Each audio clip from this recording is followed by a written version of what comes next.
buat ini cukup panjang, mungkin tidak cukup satu pertemuan, tapi kita coba dalam satu pertemuan ini kita sampai di mana. Nanti kalau waktunya kurang mungkin perlu kita tambah lanjutannya. Jadi ini saya tunjukkan pertama pengertian bisnis online, kemudian kategori akad-akad yang ada dalam bisnis online itu kategorinya apa saja. Kemudian kaidah-kaidah fikih yang terkait bisnis online. Jadi bisnis online ini kan perlu dihukumi, boleh atau tidak. Nah ini perlu suatu kaidah ya untuk bisa menghukumi ini boleh atau tidak. Nah ini saya jelaskan lebih dulu kaidah-kaidah fikih yang terkait. Nah baru kemudian kita membahas tentang studi kasus ya. Pertama hukum jual beli jarak jauh, kemudian jual beli di Bukalapak, di mana di Bukalapak itu ada ciri khas yang terkait keamanan pembayaran, yaitu uang baru ditransfer kepada penjual jika barang sudah diterima oleh pembeli. Ya. Nah, kemudian ada studi kasus berikutnya jual beli emas secara online di Bukalapak. Kemudian dropshipper, berikutnya jual beli kurma secara online, boleh atau tidak. Kemudian diskon GoPay, ya. Kemudian flash sale atau serbu seru di Bukalapak. Jadi hanya membayar berapa ribu nanti bisa mendapat barang yang mahal, ya. Kemudian just tip, yang terakhir itu adalah giveaway. Ya, jadi ini kira-kira seperti ini bisa selesai dalam satu pertemuan atau tidak, ini banyak sekali ya. Ya kita coba. Baik. Yang pertama ini kita mencoba memahami fakta bisnis online lebih dulu, karena pemahaman fakta ini merupakan langkah awal untuk bisa memberikan status hukumnya secara syariah. Halal atau haram itu status hukum, tapi ini harus didasarkan pada pemahaman fakta lebih dulu. Ya, dalam kaidah ilmu ushul fikih itu ada kaidah yang berbunyi al-hukmu 'ala syai'i far'un an tasawwurihi. Artinya hukum untuk suatu fakta itu adalah baru bisa diberikan kalau kita ini memahami faktanya lebih dulu. Jadi kalau kita tidak paham fakta yang akan dihukumi, ini kita tidak bisa ya bicara ini boleh atau tidak boleh kalau kita tidak paham faktanya. Ya, maka kita harus memahami fakta lebih dulu. Nah, apa yang dimaksud dengan bisnis online? Nah, ini bisnis online itu terdiri dari dua kata. Pertama adalah bisnis, kemudian yang kedua online. Nah, apa pengertian bisnis? Bisnis artinya adalah segala kegiatan individu atau kelompok untuk memproduksi dan memasarkan barang atau jasa, termasuk informasi, kepada konsumen dengan tujuan memperoleh keuntungan. Itulah yang disebut bisnis. Ya, ini dalam buku-buku tentang manajemen, buku-buku tentang bisnis itu pengertian bisnis seperti itu. Intinya kegiatan bisa perorangan, bisa sekelompok orang yang membentuk sebuah usaha yang kegiatannya memproduksi, memasarkan. Memproduksi, memasarkan apa? Bisa barang ya atau jasa. Kepada siapa? Kepada konsumen, dengan tujuan mendapatkan keuntungan. Itulah yang disebut dengan bisnis. Nah, lalu online, apa yang disebut dengan online? Online artinya adalah segala kegiatan yang dilakukan melalui internet. Itu yang disebut online. Jadi kalau kata bisnis digabung dengan online, maka artinya adalah segala kegiatan bisnis dalam pengertiannya tadi yang dilakukan secara online melalui internet. Nah, itulah pengertian bisnis online, ya. Tadi dalam studi kasus itu menjadi contohnya, misalnya jual beli di Bukalapak, ya, kemudian flash sale, giveaway dan sebagainya. Itu adalah contoh-contoh kegiatan bisnis yang dilakukan di internet, ya, secara online. Nah, bagaimana hubungannya dengan istilah e-commerce, ya? Kurang lebih sama. Bisnis online dengan e-commerce ini kurang lebih sama, ya. Jadi e-commerce ini kalau dalam literatur itu disebut sebagai proses jual beli melalui internet. Nah, tetapi bisnis itu lebih luas daripada jual beli. Bisnis itu bisa jual beli, bisa jasa, atau bisa sewa. Jadi tidak hanya jual beli, tapi kurang lebih sama, ya.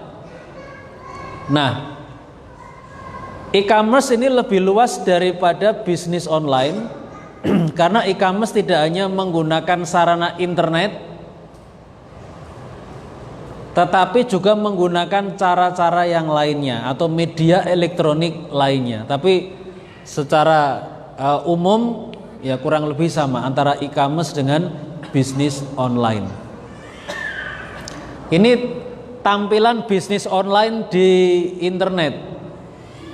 Ada 4 macam tampilan bisnis online di internet. Yang pertama itu misalnya website, ya, misalnya kita mengenal yang namanya Amazon.com, ya. Ini bisnis online yang bentuknya tampilannya adalah website. Yang kedua bentuknya adalah marketplace atau toko online, ya, yang sering kita kenal seperti Bukalapak atau Tokopedia, Elevania dan lain-lain. Ini adalah tampilan bisnis online yang berupa marketplace. Yang ketiga itu adalah blog, ya. Kemudian yang keempat adalah akun sosmed seperti Telegram, Instagram dan lain-lain. Ini tampilan-tampilan bisnis online di dalam internet.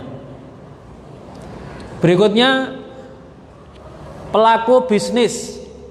Dalam bisnis online, pelaku itu siapa saja? Secara garis besar ini ada 4 kategori pelaku bisnis online. Yang pertama adalah owner. Owner itu artinya orang atau perusahaan yang mempunyai produk berupa barang atau jasa. Jadi kalau ada teman-teman yang punya bisnis busana muslimah misalnya, lalu membuat situs di internet, nah itu berarti posisinya adalah owner, dia pemilik bisnisnya. Yang kedua adalah marketer. Marketer itu adalah orang yang mempunyai keahlian untuk memasarkan produk, barang atau jasa tanpa memiliki produk itu. Jadi dia hanya marketing pekerjaannya, dia bukan pemilik barang.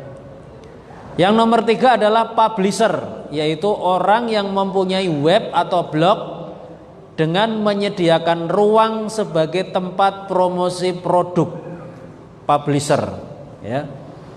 Yang keempat adalah buyer atau customer, yaitu orang yang akan membeli produk, bisa barang atau jasa yang ditawarkan. Nah, ini kurang lebih pelaku bisnis online, ya. Ini ada 4 kategori ini, ya. Kemudian model bisnis. Model bisnis ini apa saja? Ini ada 7 kategori. Pertama, model bisnis online itu bisa berupa online shop yang menjual produk fisik, menjual buku, menjual baju dan sebagainya. Kemudian yang kedua, service provider, menjual jasa dan keahlian. Misalnya menjual jasa IT, ya.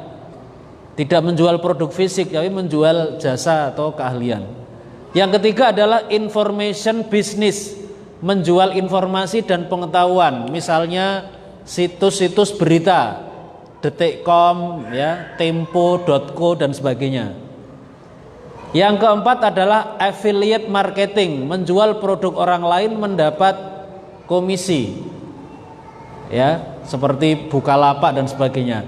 Yang kelima, tools and system, menjual alat bantu dan sistem atau software. Jadi menjual misalnya cara perhitungan zakat, cara membuat laporan keuangan dan sebagainya. Yang keenam adalah advertising, ya, menjual iklan, membuat copywriting dan sebagainya. Yang ketujuh, mobile application, aplikasi mobile, ya, misalnya membuat aplikasi yang menghubungkan antar para pihak yang saling membutuhkan. Misalnya ada teman saya di Jakarta membuat aplikasi yang bisa digunakan untuk chatting satu komunitas. Jadi ada komunitas misalnya 50 orang, 40 orang, itu dia bisa membuatkan aplikasi chatting khusus untuk komunitas itu, ya. Nah, yang kedua ini adalah kategori akad-akad. Nah, ini kalau tadi yang pertama itu adalah pemahaman fakta, kurang lebih fakta bisnis online itu seperti itu. Ini kategori akad di dalam bisnis online. Jadi ini adalah analisis pandangan syariat Islam terhadap bisnis yang ada di dalam internet, ya. Jadi ini dari kajian saya, ini tadi faktanya seperti ini, ada 7 kategori bisnis online. Nah, sekarang bagaimana kategori akadnya, kategori akad syariah, ya. Nah, ini kita lihat misalnya online shop, model bisnis online shop ini kategori akadnya itu adalah jual beli atau al-buyu. Jadi kalau kita ingin mengetahui hukumnya online shop itu hukumnya seperti apa, maka yang menjadi rujukan kita itu adalah hukum-hukum jual beli dalam fikih Islam. Service provider, misalnya di internet ada yang menawarkan berbagai macam jasa atau keahlian, jasa IT, jasa komputer dan sebagainya, maka ini akadnya apa? Namanya dalam fikih Islam itu namanya akad ijaroh. Ijaroh itu bisa berarti sewa menyewa, bisa berarti akad jasa, ya. Kemudian information business. Ini apa? Kategori akadnya ini bisa berupa jual beli atau ijaroh, ya. Affiliate marketing ini akadnya namanya samsaroh. Samsaroh itu menjadi perantara atau broker dalam jual beli, itu namanya samsaroh. Kemudian tools and system, menjual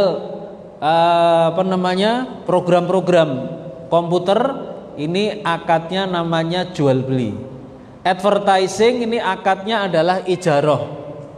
Kemudian mobile application ini bisa ijaroh, bisa jual beli.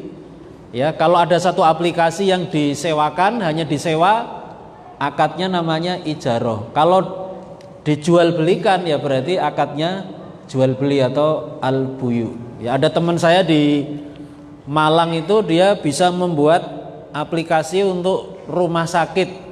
Jadi kalau di rumah sakit itu ada mulai pendaftaran, informasi pasien berapa, di mana. Nah, itu ada teman yang bisa membuat aplikasinya. Nah, itu dia sewakan, ya. Nah, itu menjadi pendapatan dia. Nah, ini di kategori mobile application ini akadnya adalah ijaroh, bisa jual beli, ya. Nah, berikutnya yang ketiga ini kaidah-kaidah fikih yang terkait dengan bisnis online, ya. Apa saja kaidah-kaidah fikih ini? Nah, ini yang pertama adalah hukum asal perdagangan dan akad, ya. Ada satu kaidah fikih yang bunyinya al aslu fit tijarati wal uqudi al ibahah.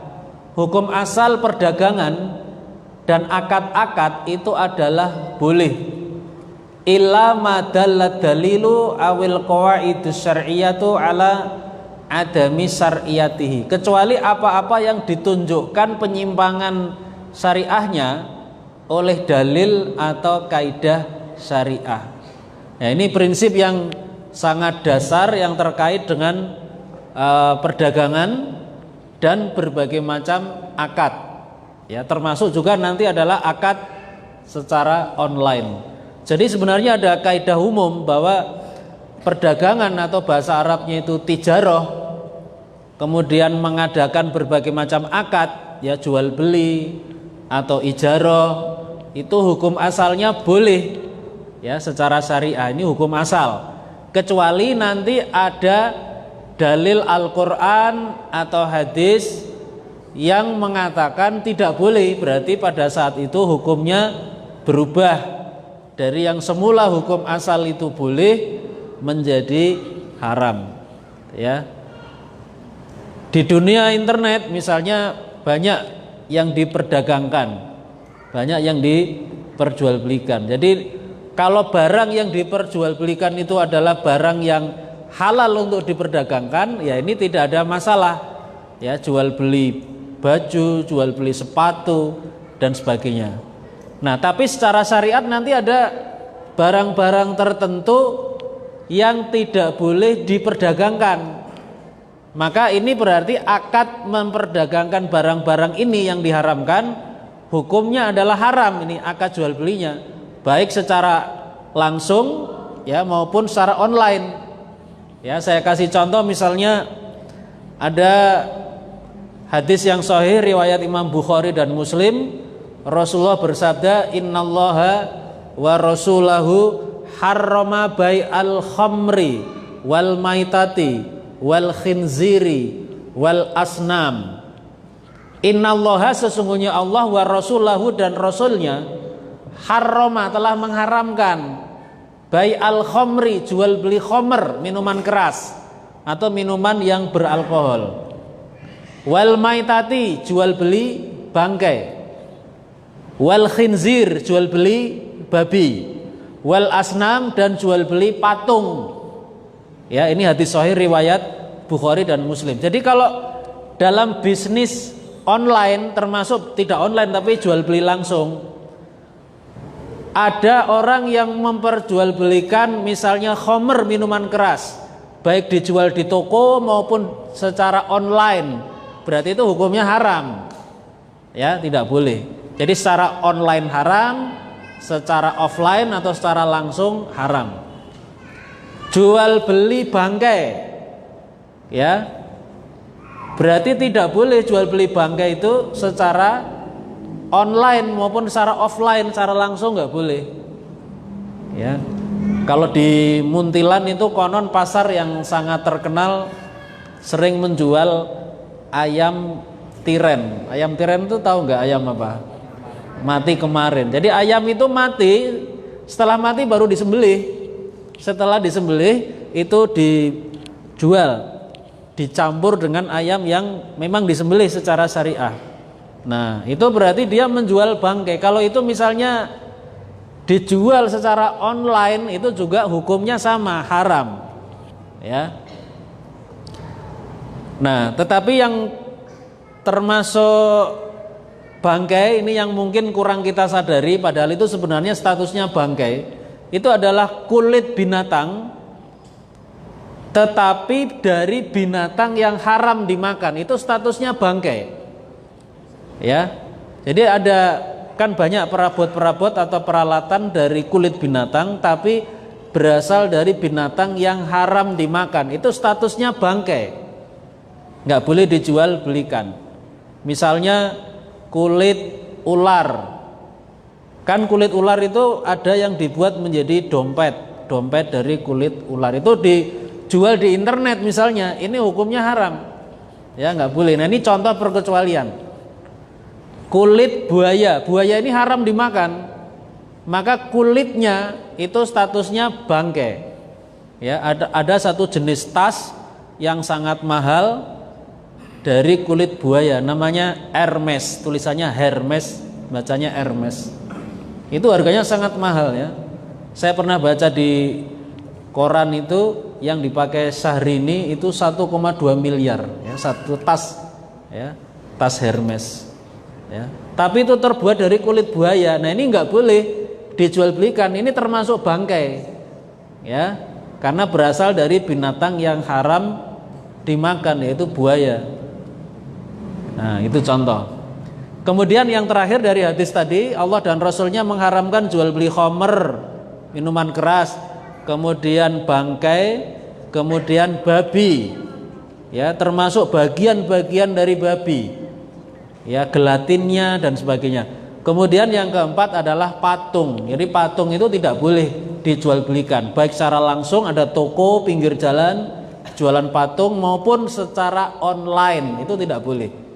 Ya, nah ini contoh perkecualian, ya. Hukum asalnya boleh orang berdagang membuat akad, boleh, termasuk akad secara internet atau secara online. Tapi ketika ada suatu dalil syariah yang mengharamkan jual beli tertentu, maka jual beli tertentu itu menjadi haram, baik secara langsung maupun secara online, ya. Kemudian yang kedua ini terkait dengan bisnis online. Kalau tadi secara umum perdagangan dan akad-akad. Yang kedua ini tentang hukum bisnis online. Jadi al-aslu huwa ibahatu wa jawazu wa sihhatu at-tijaratil elektroniyah wa uquduha ma lam yu'arid dzalika ma yukhrijuha an hadzal asl, ya. Jadi hukum asalnya adalah boleh dan sah melakukan bisnis online dan akad-akadnya selama tidak bertentangan dengan apa-apa yang mengeluarkan hukum bisnis online dari hukum asalnya. Jadi ini kaidah nomor 2 ini sudah spesifik menjelaskan tentang hukum bisnis online. Kalau yang pertama tadi hukum perdagangan secara umum dan melakukan akad-akad, ya, akad jual beli, akad sewa menyewa dan sebagainya. Nah, yang kedua ini tentang bisnis online yang dalam bahasa Arab disebut dengan at-tijarah al-elektroniyah. Nah, ini hukum asalnya boleh selama tidak ada dalil Al-Quran atau hadis yang menunjukkan haram, ya. Kalau ada yang menunjukkan haram, ya berarti suatu bisnis online yang tertentu hukumnya menjadi haram. Contoh yang haram, ya, ini khusus bisnis online, yaitu yang disebut dengan pinjaman online. Pinjaman online itu walaupun kelihatannya canggih online, tapi tetap haram. Kenapa? Karena ada bunganya. Bunga itu termasuk riba, jadi hukumnya haram. Riba itu baik itu secara offline langsung maupun online itu tetap haram, ya. Itu contoh perkecualian, ya. Nomor 3, ini tentang pengertian akad. Yang disebut dengan akad itu apa? Nah, di sini ada penjelasan dasar tentang akad. Akad artinya adalah irtibatu ijabin biqabulin ala wajhin masyru'in yadhharu atharuhu fi mahallihi ay al-maqud alaihi. Apa itu akad? Akad artinya adalah ikatan ijab dengan qabul yang sesuai hukum syara, yang menimbulkan akibat hukum pada objek akad. Nah, ini yang disebut dengan akad, ya. Jadi akad kalau dalam bahasa Inggris disebut kontrak, ya, kontrak. Itu adalah ikatan antara ijab dengan qabul. Ijab itu apa? Itu pernyataan dari satu pihak untuk menawarkan sesuatu. Itu menawarkan, itu namanya ijab. Kalau qabul, pernyataan yang menerima tawaran tadi, itu namanya qabul. Ya, misalnya kalau dalam akad nikah yang disebut ijab itu ya ucapan wali, itu namanya ijab. Qabul itu ucapan dari mempelai laki-laki, itu namanya qabul. Saya nikahkan kamu, itu ijab. Kemudian saya terima nikahnya, itu qabul namanya, dari pihak laki-laki. Tapi yang namanya ijab dan qabul itu jangan disempitkan pengertiannya hanya pada akad nikah. Itu yang benar itu pada semua akad, baik akad jual beli itu ada ijab qabul. Utang piutang ada ijab, ada qabul. Sewa menyewa ada ijab, ada qabul. Jadi ijab qabul itu sebenarnya istilah umum untuk setiap akad. Ya, ada ijab dari pihak pertama, ada qabul dari pihak kedua. Misalnya kalau dalam jual beli orang melakukan ijab, ini saya jual ya, pointer saya kepada kamu. Ini ijab, ini harganya misalnya 100.000. Pembeli mengatakan saya beli, itu namanya qabul. Ya, ini contoh dalam jual beli. Dalam sewa menyewa, orang menyewakan rumah. Ini saya sewakan ya, rumah saya 1 tahun 10 juta rupiah. Yang menyewa mengatakan ya Pak. Nah itu namanya qabul, ada ijab, ada qabul. Jadi itu yang disebut dengan akad, itu adalah ikatan antara ijab dengan qabul. Ya, ijab itu penawaran, qabul itu adalah penerimaan terhadap penawaran tadi, itu namanya qabul. Tetapi adanya ijab dan qabul yang terikat menjadi satu itu tidak cukup, harus sesuai dengan hukum syara, atau dalam bahasa Arabnya itu ala wajhin masyru'in. Bisa jadi ijabnya ada, qabulnya ada, tapi tidak sesuai dengan syariah. Misalnya menjual belikan barang-barang yang diharamkan untuk dijual belikan. Nah ini walaupun ada ijabnya, ada qabulnya, tapi menjual belikan barang yang diharamkan, ya berarti ini tetap tidak sah. Saya jual khomer ini misalnya, harganya sekian. Baik Pak, saya beli. Ini ada ijab qabul, tapi yang dijual belikan itu khomer. Ya, ini berarti tidak sesuai dengan syariah. Ya. Contoh yang lain, ada ijab, ada qabul, tapi yang melakukan ijab atau yang melakukan qabul itu orang yang tidak berakal. Karena kalau dalam ijab qabul itu orangnya disyaratkan akil. Akil itu artinya berakal, bukan orang gila. Ya. Jadi kalau dalam jual beli, penjualnya harus orang yang sehat akalnya, bukan gila. Pembeli juga sama, harus akil, orang yang sehat akalnya, bukan gila. Jadi kalau salah satunya gila, penjualnya atau pembelinya, atau dua-duanya gila, walaupun ada ijab qabul, itu tidak sah. Ya. Jadi kalau misalnya kita jualan warung, jualan makanan macam-macam, ada orang gila mau beli, Pak mau beli nasinya sama gudegnya. Nah kita sebagai penjual ini nggak boleh melayani, ya. Tapi tentunya cara menolaknya tidak vulgar ya. Kita tidak mengatakan maaf jual beli dengan orang gila tidak sah menurut syariah. Ya, ya tentu tidak begitu. Ya. Yang lebih baik gimana? Kita sedekahkan. Kamu mau apa? Nasi ini saya kasih, nggak usah bayar. Nah jadi gitu. Solusinya kita sedekah, bukan jual beli. Nah, jadi ini dipelajari secara detail di dalam konsep akad. Saya sebenarnya ada materinya kan, di dalam silabus yang saya buat itu ada konsep akad. Ya. Kemudian apa dampak hukum dari ikatan ijab qabul tadi yang sudah sesuai dengan syariat? Itu akibat hukumnya adalah menimbulkan akibat hukum pada objek akad. Ini implikasinya. Jadi kalau orang sudah berjual beli, apa dampaknya pada objek akad? Objek akad itu ya barangnya itu yang dijual belikan. Akibat hukumnya adalah terjadi perpindahan hak milik. Yang semula miliknya penjual menjadi miliknya pembeli, itu terjadi perpindahan hak milik. Apa yang menjadi penyebab perpindahan hak milik? Terjadinya ijab dan qabul. Jadi ijab dan qabul itulah yang mengakibatkan perpindahan hak milik barang yang diperjualbelikan. Itu salah satu contoh dari akibat hukum pada objek akad. Ya. Nah, ini seperti itu. Kemudian yang nomor 4 ini masih terkait kaidah fikih dalam bisnis online. Ini ada kaidah yang berjudul Al-kitabu kal khitab.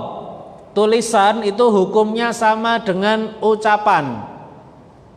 Sebenarnya akad itu yang mendasar itu adalah ucapan. Saya beli ya, penjual mengatakan saya jual. Jadi sebenarnya berakad atau berijab qabul itu yang paling mendasar itu dengan ucapan, tapi ini bisa digantikan dengan tulisan. Ya, ada kaidah yang mengatakan alkitab kal khitab.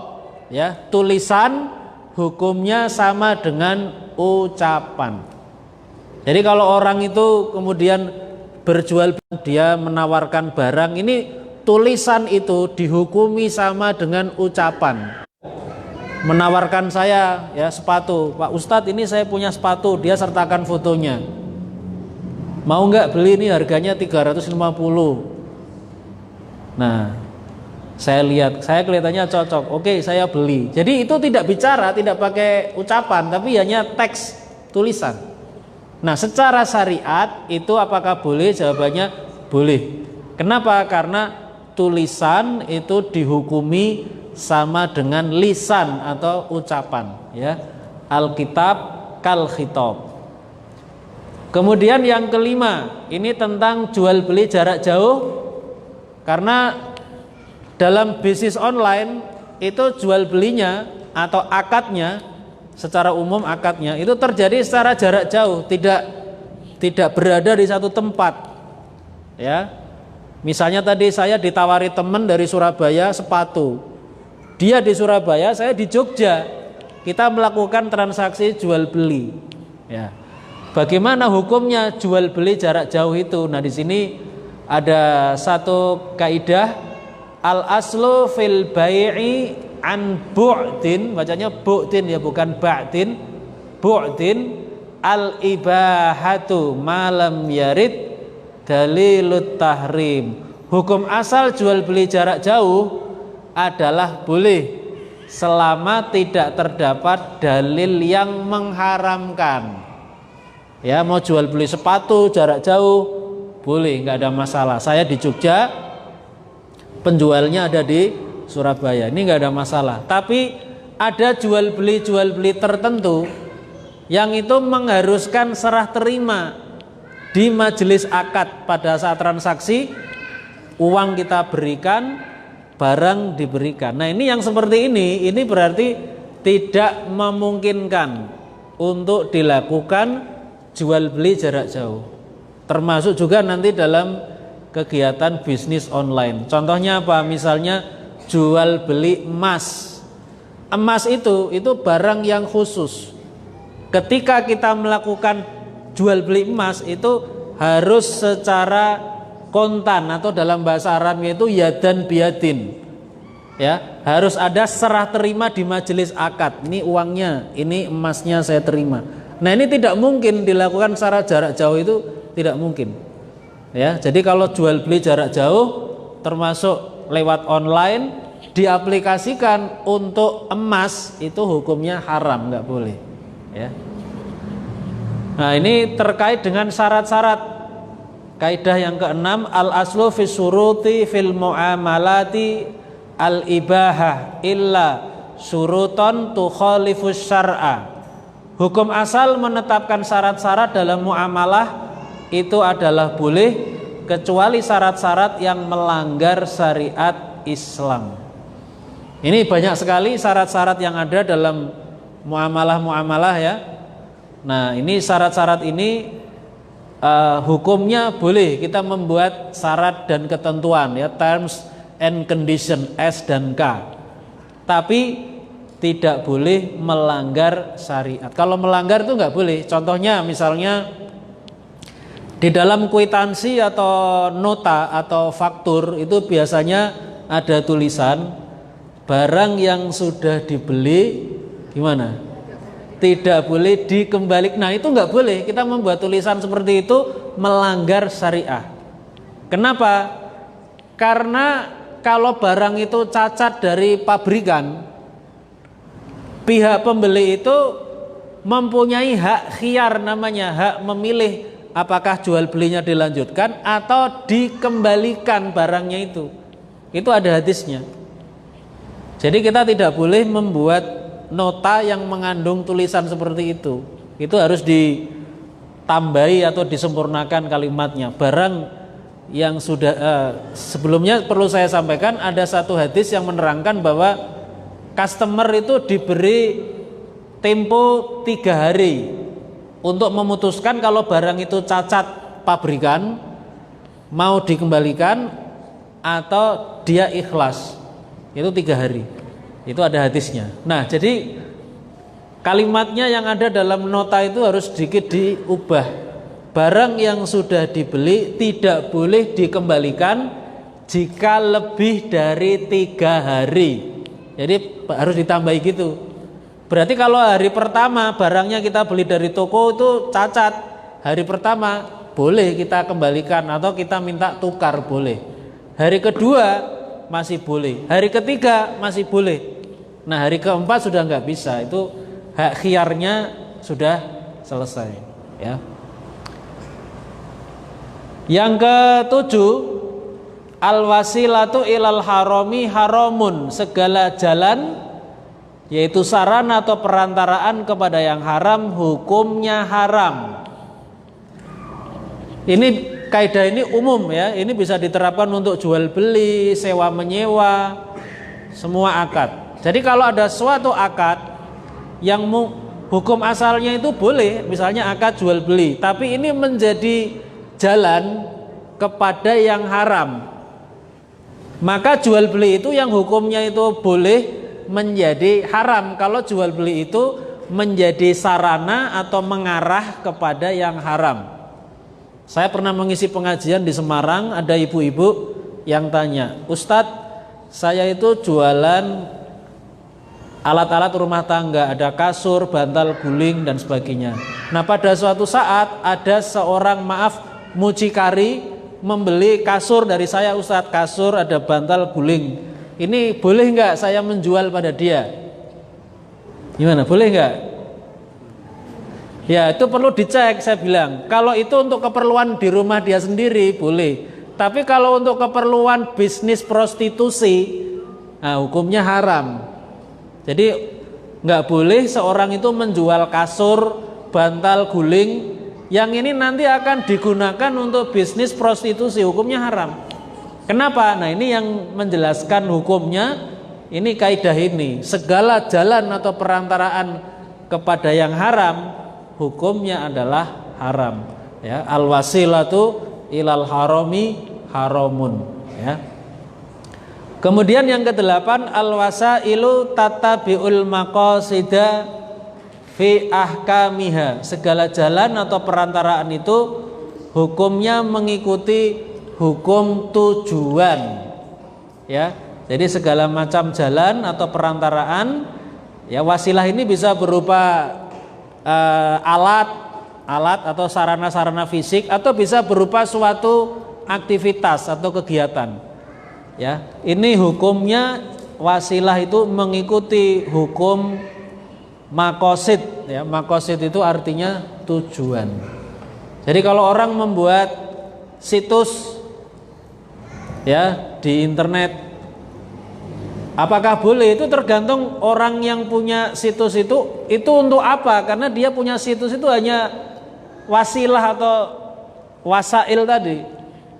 Kalau orang misalnya punya bisnis perbankan konvensional, dia punya bank, lalu ada situsnya, berarti situs itu hukumnya bagaimana? Mengikuti kegiatan bank. Kegiatan bank itu mengandung riba, hukumnya haram. Maka segala sarana prasarana yang mengarah kepada kegiatan perbankan yang konvensional tadi, ini hukumnya haram, dia membuat situs, ya. Orang punya bisnis koperasi simpan pinjam, ada bunganya, terus bikin situs juga, ya, atau mungkin punya akun di Instagram. Nah, ini sarana itu mengikuti hukumnya. Apa itu simpan pinjam yang mengandung bunga? Hukumnya haram. Maka berarti mempunyai akun ini sebagai wasail, sebagai wasilah, ini berarti hukumnya haram. Ya, jadi ini kaidah-kaidah umum yang terkait dengan bisnis online. Ya, nah ini literaturnya, diantaranya yang saya pakai dalam kitab Mausu'ah Al-Qawaid Al-Fiqhiyah yang ditulis oleh Syekh Muhammad Sidqi Al-Burnu. Oke. Kita masuk ke studi kasus tentang jual beli jarak jauh. Nah, tadi sudah saya sampaikan jual beli jarak jauh itu secara umum hukumnya boleh, ya. Kenapa boleh? Karena ada isyarat dari Nabi yang membolehkan jual beli jarak jauh. Jadi jual beli jarak jauh itu di masa Nabi belum ada sarana-sarananya, tapi ada isyarat dari Nabi boleh melakukan jual beli jarak jauh. Isyaratnya apa? Nah, ini isyaratnya. Dulu Rasulullah itu pernah mengirim surat kepada raja-raja di sekitar Jazirah Arab untuk masuk Islam. Jadi surat itu menjadi sarana dakwah, tapi dakwah jarak jauh. Biasanya Nabi kalau berdakwah itu langsung face to face, dari orang ke orang. Nabi menyampaikan sesuatu, berbicara ini langsung. Tetapi pada menjelang wafatnya Nabi, beliau itu berdakwah jarak jauh lewat apa? Surat. Ya. Nah, ini menjadi isyarat. Isyarat apa? Jual beli yang biasanya itu dilakukan secara langsung di satu tempat yang sama, berarti boleh juga dilakukan secara jarak jauh. Karena Nabi juga dulu melakukan dakwah itu jarak jauh juga, ya, lewat sarana surat. Nah, itu yang menjadi dalil kenapa jual beli jarak jauh itu hukumnya adalah boleh, karena ada isyarat dari hadis Nabi di mana Nabi melakukan dakwah lewat surat, ya, itu. Ini saya percepat.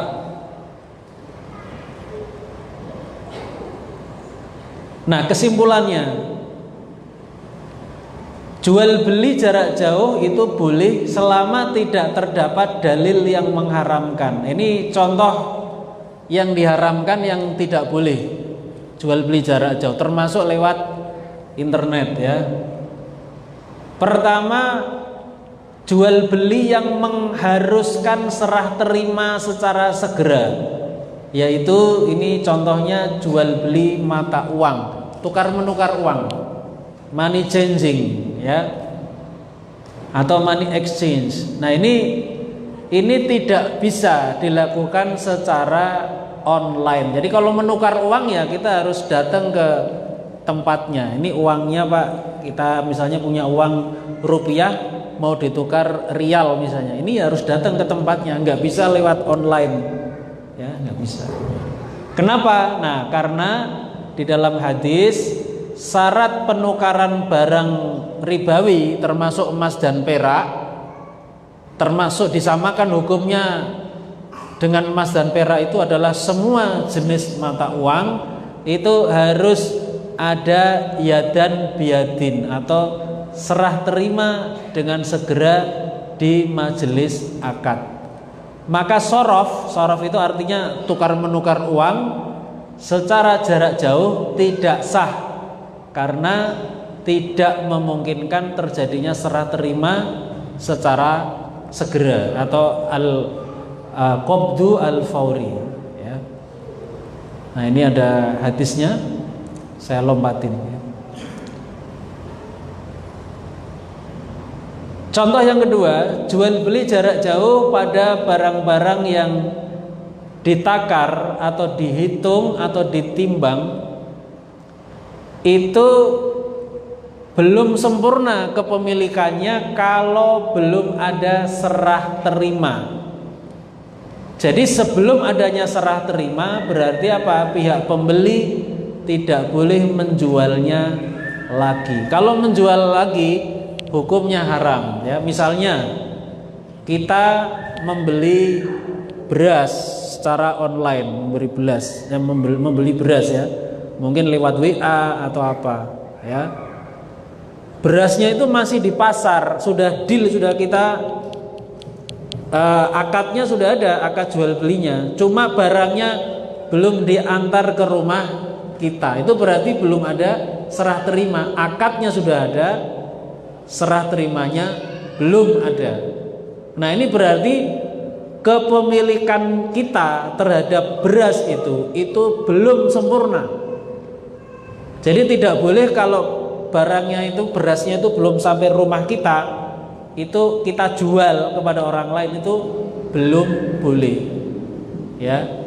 Baru nanti kalau berasnya itu sudah sampai ke rumah kita, sudah kita terima, baru boleh kita jual lagi kepada orang lain. Jadi walaupun kita sudah deal ya lewat online beli beras, tapi kalau berasnya itu belum sampai ke rumah kita, itu disebut kepemilikan kita itu belum sempurna terhadap beras itu. Baru sempurna kalau sudah kita terima, ya, seperti itu. Jika pembeli sudah menerima barangnya, barulah kepemilikannya itu sempurna dan barang boleh dijual lagi. Oke. Nah, ini ada satu hadis Rasulullah mengatakan la tabi' ma laisa indaka, riwayat Tirmidzi. Janganlah kamu menjual apa-apa yang tidak ada di sisimu.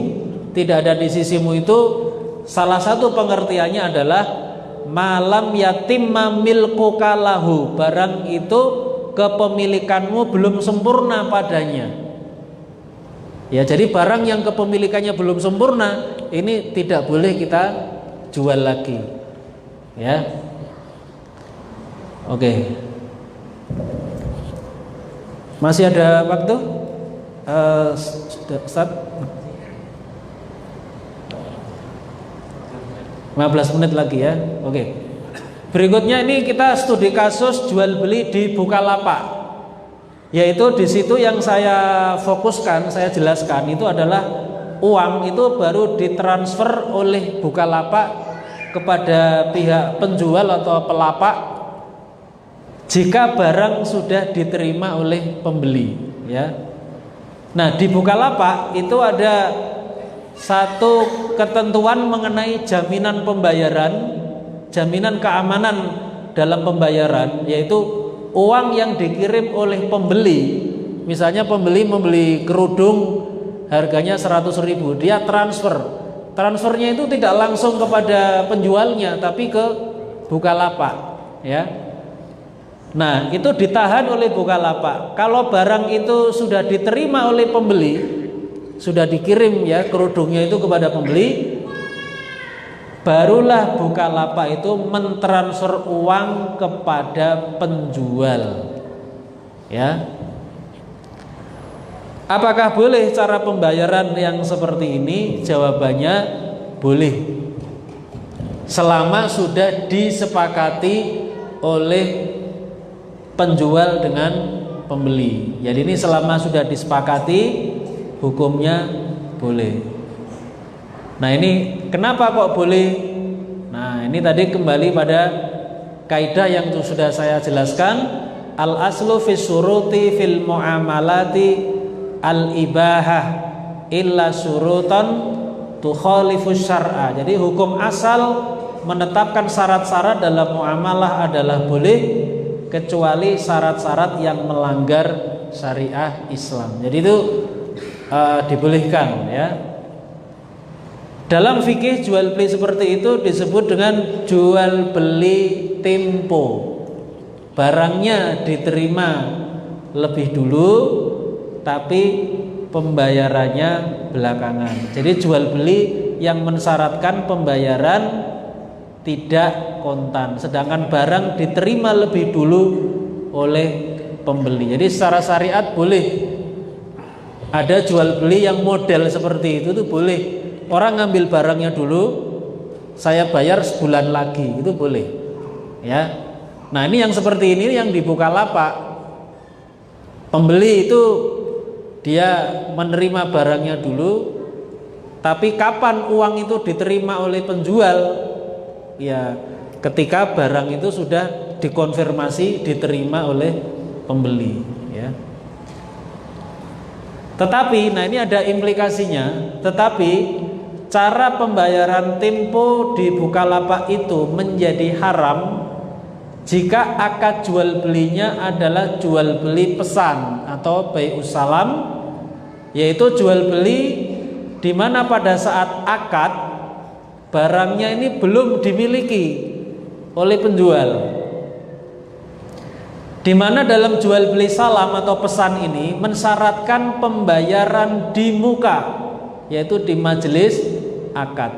Dengan demikian, cara pembayaran tertunda seperti di Bukalapak mewajibkan penjual mempunyai barangnya pada saat akad dengan pembeli, ini salahnya harusnya ini pembeli.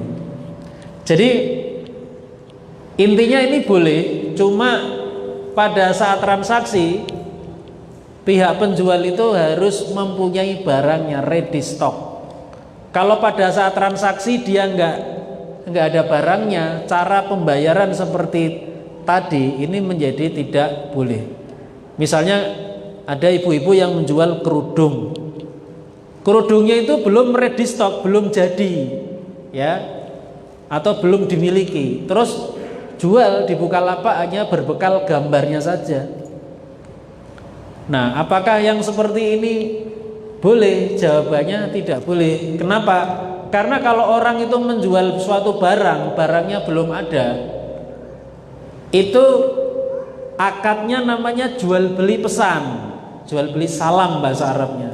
Jual beli pesan itu ada syaratnya, yaitu boleh kita menjual barang yang belum kita miliki, tapi pembeli itu membayar di muka. Boleh kita jual kerudung tapi cuma gambar saja, kerudungnya belum ada, belum kulaan. Apakah boleh? Boleh, tapi pembeli harus membayar lunas di muka, itu boleh. Nah, persoalannya adalah kalau ini dilakukan jual beli itu di Bukalapak, ini tidak bisa penjual itu menerima duitnya lebih dulu, itu nggak bisa, karena itu sudah mekanisme yang baku. Uang itu baru diterima oleh penjual kalau barangnya itu sudah diterima lebih dulu. Jadi nggak ada mekanisme jual beli pesan, itu tidak ada, tidak diakomodasi oleh Bukalapak. Maka dari itu saya katakan, kalau kita mengikuti tata cara jual beli di Bukalapak itu ada implikasinya. Implikasinya adalah pada saat transaksi barang itu harus ready stock, harus ada, dimiliki oleh penjual. Kalau pada saat transaksi jual belinya barangnya itu belum ada, tidak ready stock, maka hukumnya adalah haram, ya. Oke. Baik, sementara saya kira itu dulu. Ini sebenarnya masih banyak yang lain, tapi ini nanti kita bisa lanjutkan lagi seri berikutnya mungkin seminggu lagi, ya, karena keterbatasan waktu. Terima kasih. Assalamualaikum warahmatullahi wabarakatuh.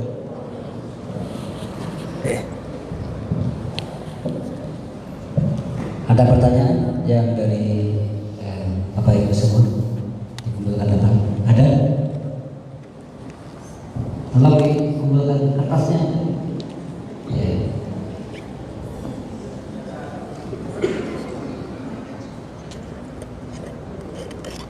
Bismillah.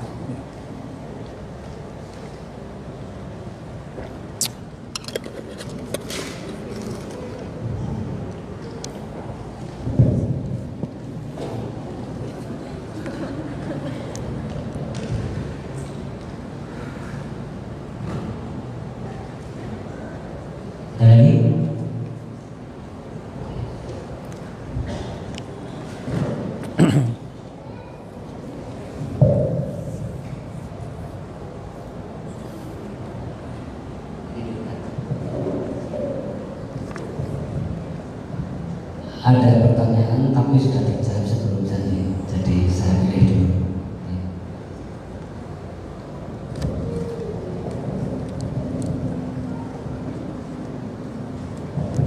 Baik, ini ada pertanyaan. Assalamualaikum Ustadz, nama saya Husnul dari UMS, mau bertanya, apa hukum membeli barang bergaransi seumur hidup Jawabannya garansi itu secara umum boleh asalkan akad jual belinya itu sah. Ya, jadi kalau akad jual belinya itu sah, maka garansi yang diberikan secara sukarela oleh penjual kepada pembeli hukumnya sah. Jadi hukum garansi itu mengikuti hukum jual belinya. Kalau jual belinya itu sah, garansinya sah. Kalau jual belinya tidak sah, garansinya tidak sah. Misalnya ada orang menjual barang curian, misalnya HP curian. Orang menjual HP curian itu hukumnya haram, nggak boleh. Pembelinya misalnya juga tahu itu HP curian. Pak, ini saya mau jual HP, tapi ini HP-nya ya Pak, curian. Bapak saya beri garansi seumur hidup HP-nya itu, tapi HP curian. Nah ini garansi itu hukumnya haram, nggak boleh. Kenapa? Karena garansi itu hukumnya mengikuti jual belinya. Jual belinya itu haram. Dalam satu hadis Rasulullah mengatakan, man ishtara sariqatan wa huwa ya'lamu annaha sariqatun fahuwa syarikun fi ismiha wa 'ariha. Barang siapa yang membeli barang curian padahal dia tahu itu barang curian, maka yang membeli itu berarti ikut menanggung dosanya. Jadi kalau orang itu membeli barang curian, dia tahu itu barang curian, itu dia ikut berdosa. Jual belinya tidak sah. Nah ini kalau misalnya dalam jual beli yang haram atau tidak sah ini ada garansinya, maka garansi itu hukumnya juga haram, karena garansi itu hukum cabang ya. Kalau dalam istilah fikih itu dia cabang mengikuti hukum yang pokok ya. Jadi kalau masalah garansi itu seperti itu. Lihat akad pokoknya. Kalau akad pokoknya itu boleh, berarti garansinya boleh ya. Saya pernah membuat tulisan tentang garansi, nanti bisa Anda cari di Google dengan kata kunci garansi Al-Jawi ya, coba nanti dicari. Kalau nggak ketemu nanti saya kirimkan tulisan saya di laptop. Saya ada pernah membuat tulisan tentang garansi.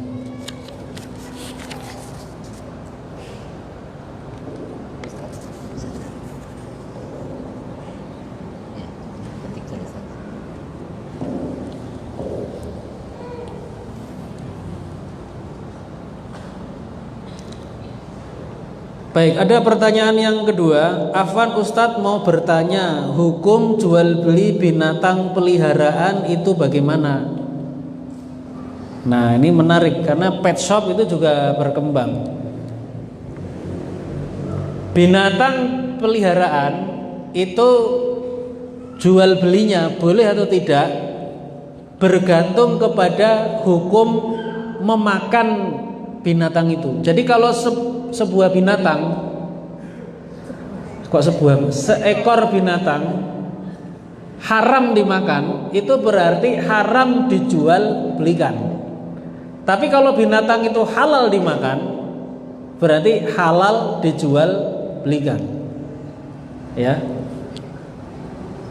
Contoh misalnya yang ini yang nggak boleh, kucing. Kucing itu di pet shop, toko yang jualan binatang piaraan itu dijual. Nah kita kalau ingin tahu apa hukumnya menjual peliharaan yaitu kucing, itu kita harus tahu kucing itu dari segi hukum memakan dagingnya, daging kucing itu boleh atau tidak. Nah ternyata ada hadis riwayat Ibnu Majah. Hadis riwayat Ibnu Majah. Ada hadis yang bunyinya begini, naha Rasulullah SAW an aklil hirroti wa akli samaniha. Rasulullah telah melarang memakan daging kucing dan harga kucing. Harga kucing itu nggak boleh. Jadi kesimpulannya, menjual belikan kucing ini sebagai contoh binatang peliharaan hukumnya haram. Karena apa?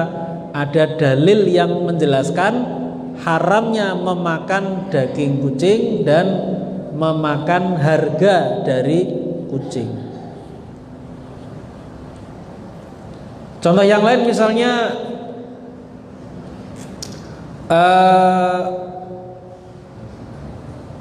anjing, boleh nggak jual beli anjing?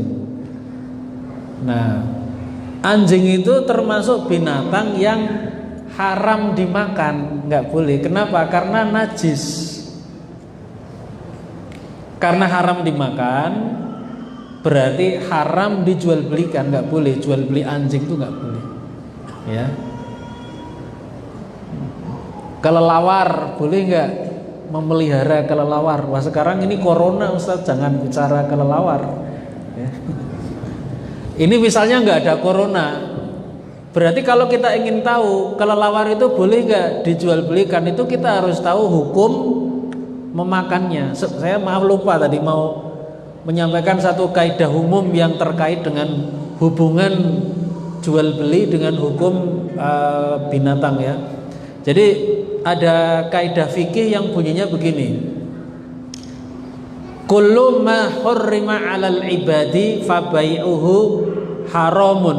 Setiap apa saja yang diharamkan kepada hamba-hamba Allah, maka menjual belikannya itu adalah haram. Jadi segala sesuatu yang diharamkan berarti haram menjualnya. Diharamkan apa? Diharamkan memakannya, bisa diharamkan meminumnya, bisa diharamkan membuatnya. Yang diharamkan memakannya misalnya babi. Babi itu haram dimakan, berarti haram dijual belikan. Khamr haram diminum, berarti haram dijual belikan. Patung haram dibuat, berarti haram dijual belikan. Anjing ini haram dipelihara atau diletakkan di dalam rumah sebagai pet animal ya, binatang kesayangan. Ini nggak boleh. Maka haram dijual belikan. Jadi nggak boleh memelihara anjing masuk rumah, kecuali anjing untuk berburu itu boleh, dijual belikan juga boleh. Atau anjing untuk menjaga keamanan itu boleh. Tapi kalau anjing yang di dalam rumah itu nggak boleh. Ada satu riwayat hadis, Rasulullah dulu ketika awal-awal baru menerima wahyu belum banyak, itu pernah janjian dengan malaikat Jibril. Tapi malaikat Jibril ternyata nggak datang sesuai dengan waktu yang disepakati. Beberapa waktu kemudian malaikat Jibril datang. Rasulullah bertanya, kenapa kamu tidak datang pada saat waktu yang kita sepakati? Malaikat Jibril mengatakan, karena di rumahmu ada anjing. Jadi ternyata di rumah Nabi itu dulu pernah ada anjing, yang itu menyebabkan malaikat Jibril itu tidak mau menemui Nabi pada waktu yang dijanjikan. Ya. Nah, jadi anjing itu nggak boleh dipelihara di dalam rumah. Ada satu hadis yang menyebutkan, innal malaikata la tadkhulu baitan fihi timsalun wa kalbun. Sesungguhnya malaikat itu tidak akan masuk rumah yang di dalamnya itu ada patungnya atau ada anjingnya. Ya. Nah, jadi ini kembali pada pertanyaan tentang binatang peliharaan itu. Binatang peliharaan itu intinya yang boleh dijual belikan itu adalah binatang-binatang yang dari segi hukum memakannya itu halal. Misalnya ayam itu boleh dipelihara. Kenapa? Karena kita makan ayam kan boleh ya, ayam, sapi, kemudian kerbau. Tapi kalau binatang-binatang yang haram dimakan berarti tidak boleh dipelihara. Misalnya orang punya peliharaan singa, itu nggak boleh, secara syariat haram. Kenapa? Karena singa itu hukumnya haram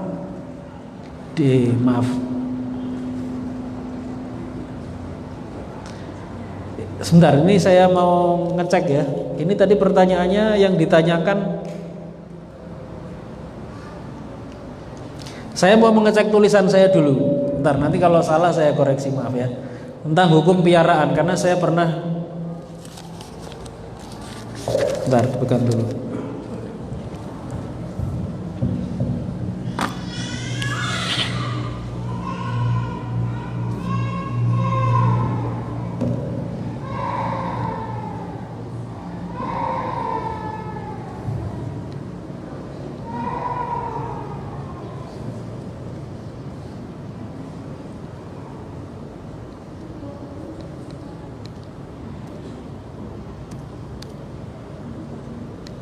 Nah, saya pernah membuat tulisan yang judulnya hukum memelihara dan menjual belikan hewan piaraan. Nah, itu judulnya itu. Ini tulisan ini sudah di dunia maya bisa Anda cari. Nanti masuk di Google, ini ditulis di Google judulnya, masukkan kata kunci Al-Jawi, itu nanti ada. Nah, yang saya jelaskan tadi itu saya lebih fokus ke menjual belikannya. Nah, kalau yang untuk memeliharanya ini, nah ini yang baru akan saya jelaskan. Yang saya jelaskan tadi menjual belikan binatang piaraan, tapi memeliharanya sendiri ini tadi belum ya. Jadi seperti yang tadi sudah saya jelaskan, binatang yang haram dimakan itu tidak boleh dijual belikan. Tapi kalau binatang itu boleh dimakan, berarti boleh dijual belikan. Nah, sekarang memeliharanya, bukan jual belinya nih, memelihara. Memelihara binatang piaraan itu boleh, tapi ada 4 syarat. 4 syarat. Pertama, binatangnya itu bukan binatang yang najis, seperti anjing atau babi. Kecuali anjing untuk menjaga ternak atau anjing untuk berburu, itu boleh dipelihara. Tapi kalau anjing yang di dalam rumah itu tidak boleh dipelihara. Itu syarat pertama, boleh memelihara binatang, syaratnya bukan binatang yang najis ya. Syarat yang kedua, binatang yang dipelihara itu diberi makan dan minum yang cukup.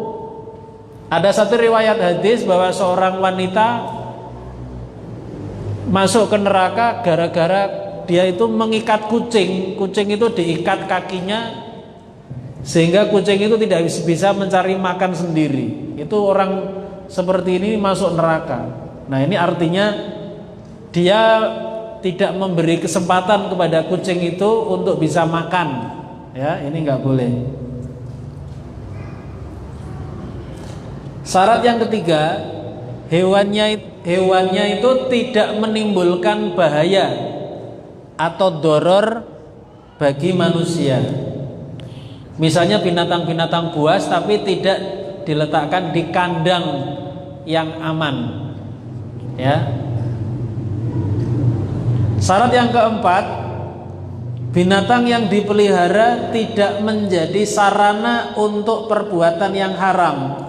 Misalnya memelihara ayam untuk sarana adu jago ya, atau adu ayam jantan. Jadi itu memelihara tapi untuk tujuan yang diharamkan, itu tidak diperbolehkan.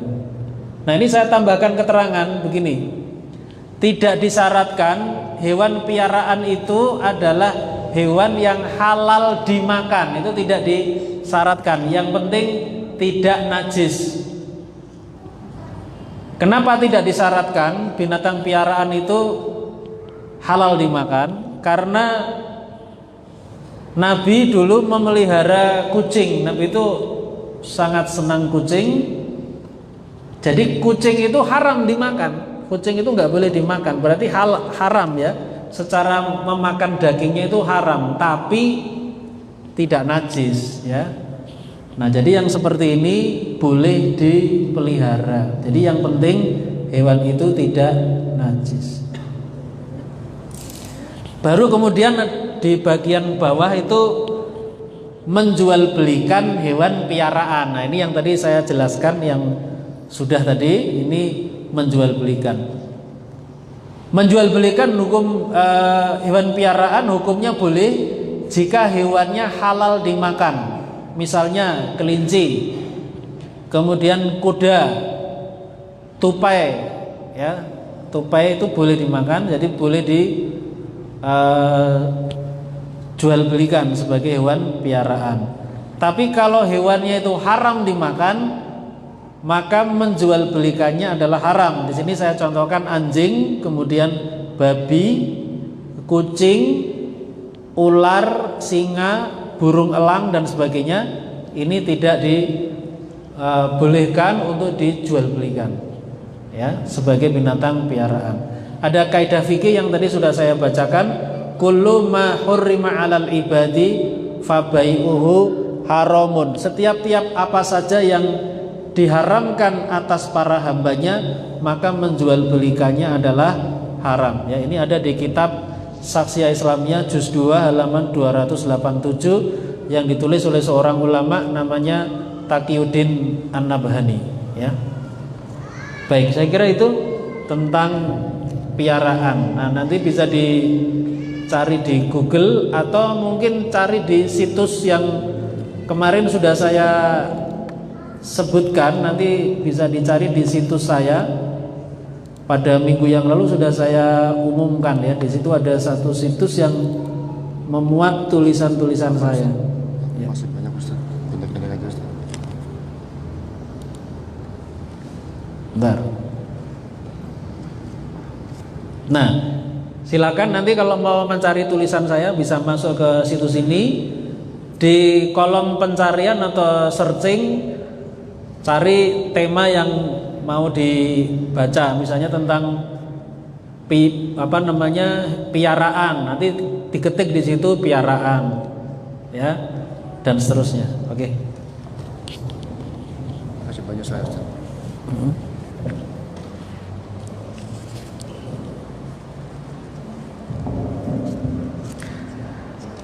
Ini pertanyaan cukup banyak, jadi mungkin kalau tidak bisa terjawab semua, ini saya mengusulkan nanti tolong panitia kalau mau dijawab itu diketik, pertanyaan itu diketik, nanti dikirim ke saya. Nanti kalau pada kesempatan yang akan datang kita bahas, ya, kita jawab. Jadi pertanyaan itu nanti diketik, mungkin ada panitia yang ditunjuk, terus nanti dikirimkan ke saya, ya. Ada pertanyaan hukum pesan buku atau kaos secara pre-order, boleh apa tidak? Jawabannya itu tergantung orang yang melakukan pre-order itu. Apakah dia memang produsen atau dia itu reseller, artinya dia tidak memproduksi tapi dia mengambil barang dari produsen, ya. Jadi begini,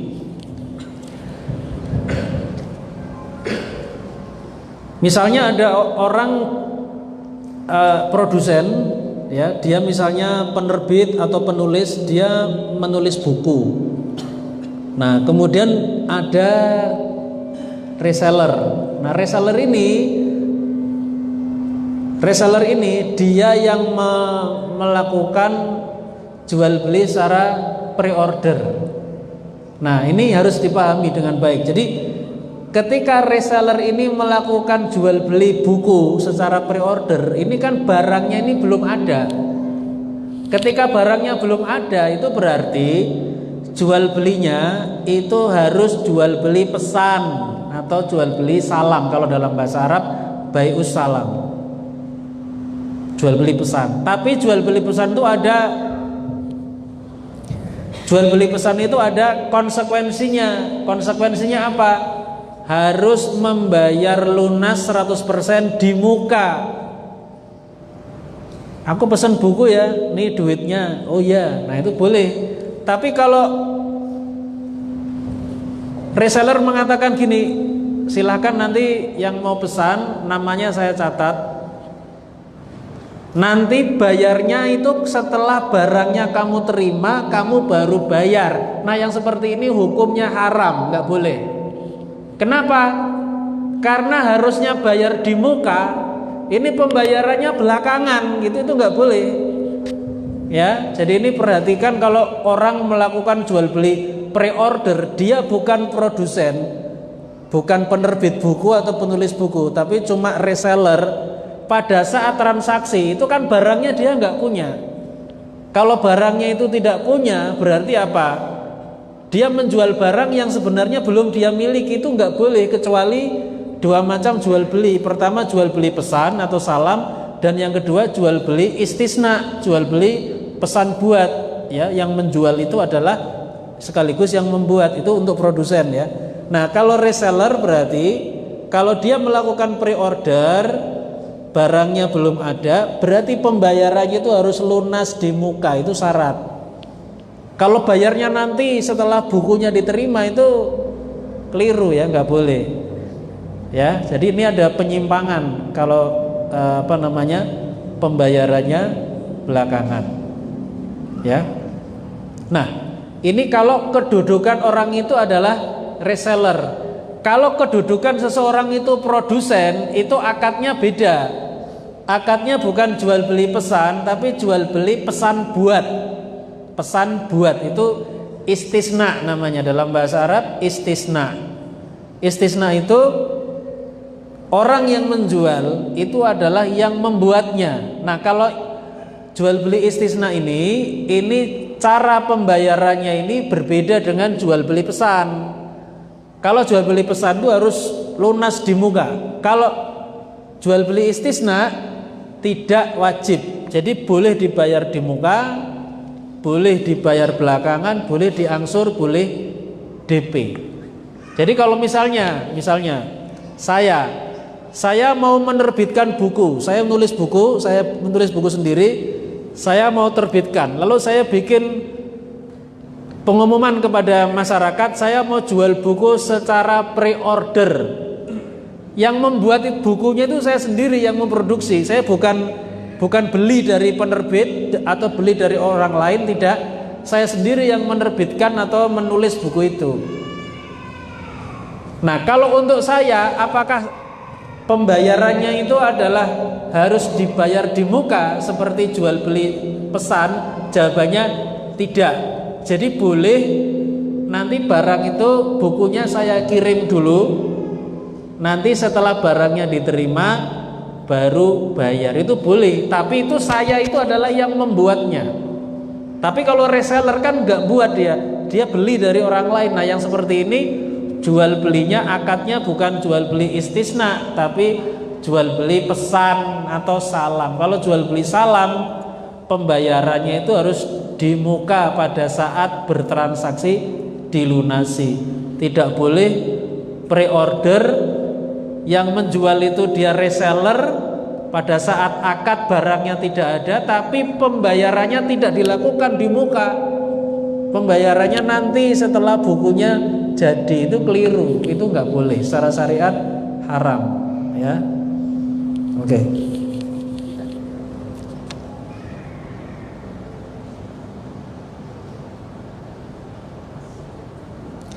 Ustaz, saya ingin bertanya bagaimana hukumnya menjual dengan harga berbeda pada beberapa pembeli, dan mohon penjelasan singkat yang dimaksud barang ribawi dan apa saja yang termasuk barang ribawi.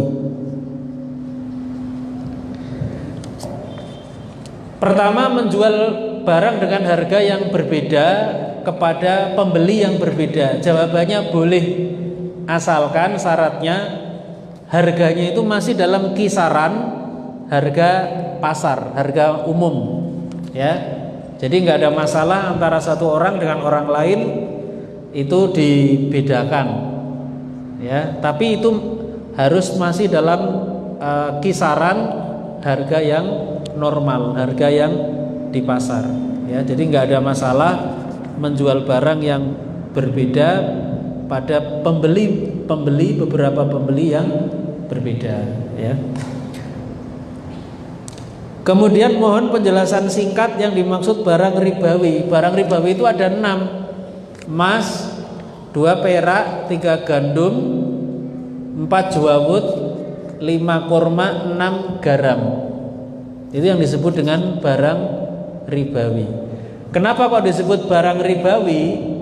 Karena dalam jual belinya itu ada ketentuan yang khusus. Kalau yang ketentuan khusus ini tidak dilakukan, terjadi riba.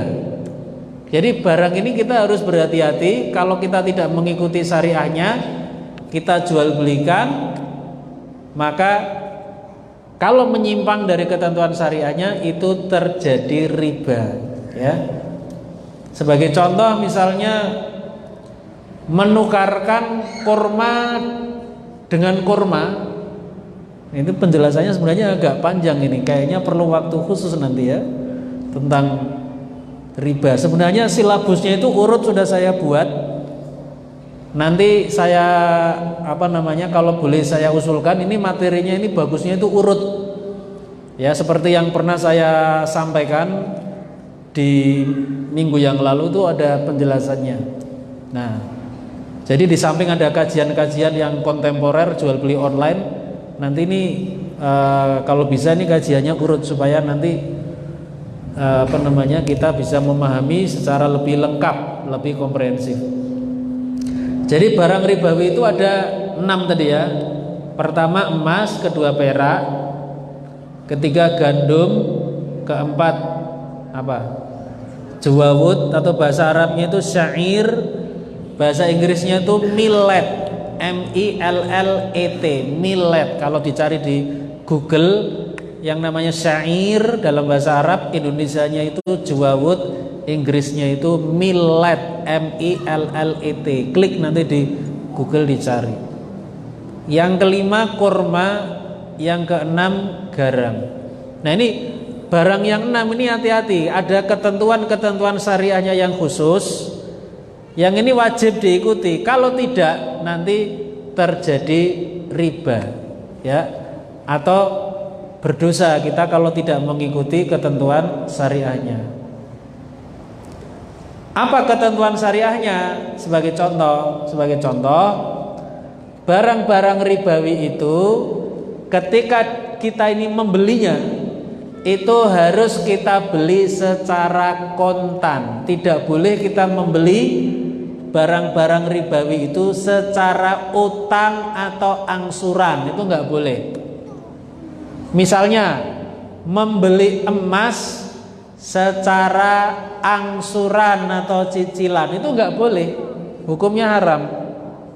Uang yang kita miliki, rupiah, itu menurut para ulama dari majma' fikih atau al-majami' al-fiqhiyah yang macam-macam itu dihukumi sama dengan emas atau perak. Jadi mata uang yang ada sekarang itu kan disebut dengan fiat money, uang fiat, bukan uang yang berbasis emas atau perak, tapi ini dihukumi sama.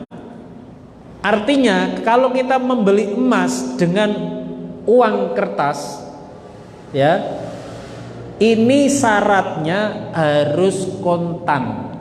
Jadi kalau kita membeli emas tidak boleh gini, ini beli cincin, nanti cincinnya saya terima ya, nanti pembayarannya seminggu lagi, itu nggak boleh. Atau dicicil, ini cincinnya saya terima, ini saya cicil 10 kali, itu nggak boleh.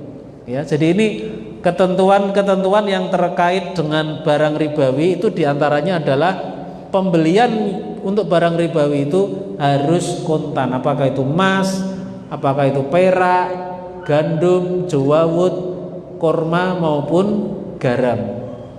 Ya. Cuma nanti ada perkecualian untuk barang-barang ribawi yang berupa bahan makanan yang 4, yaitu gandum, jawawut, kurma, garam.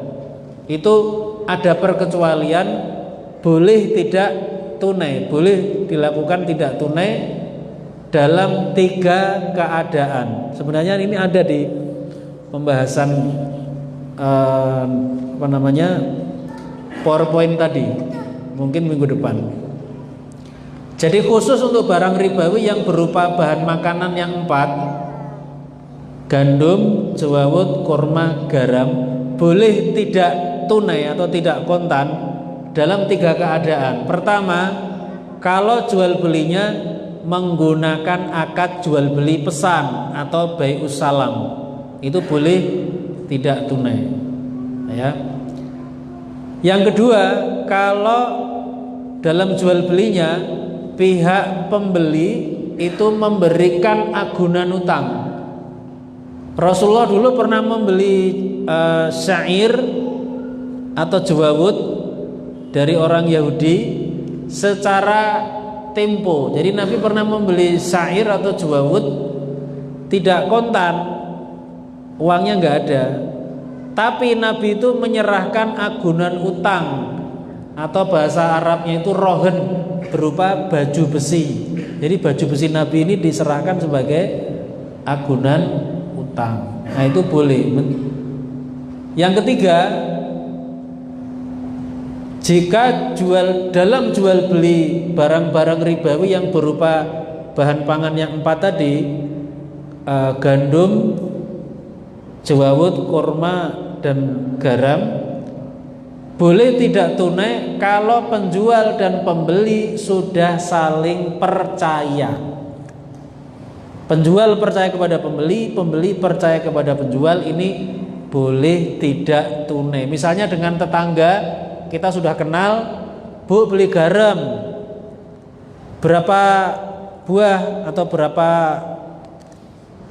biasanya kotak ya, berapa kotak, misalnya 1 aja, saya bayar seminggu lagi. Apakah boleh?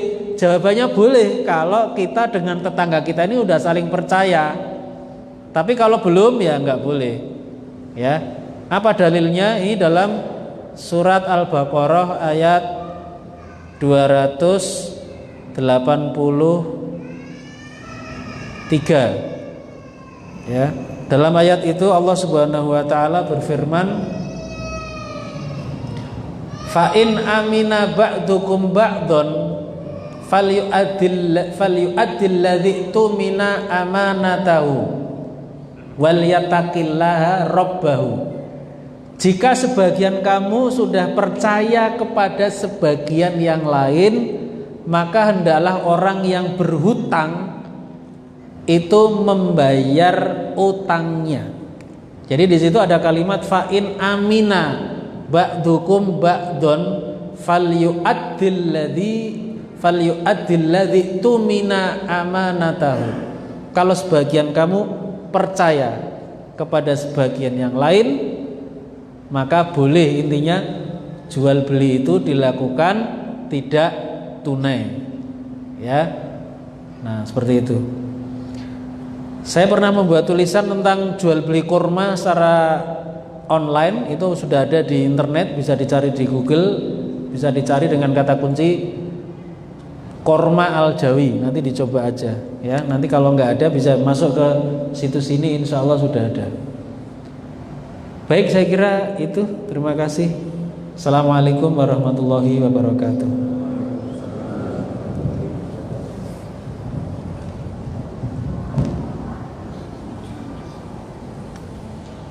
Dihidupkan.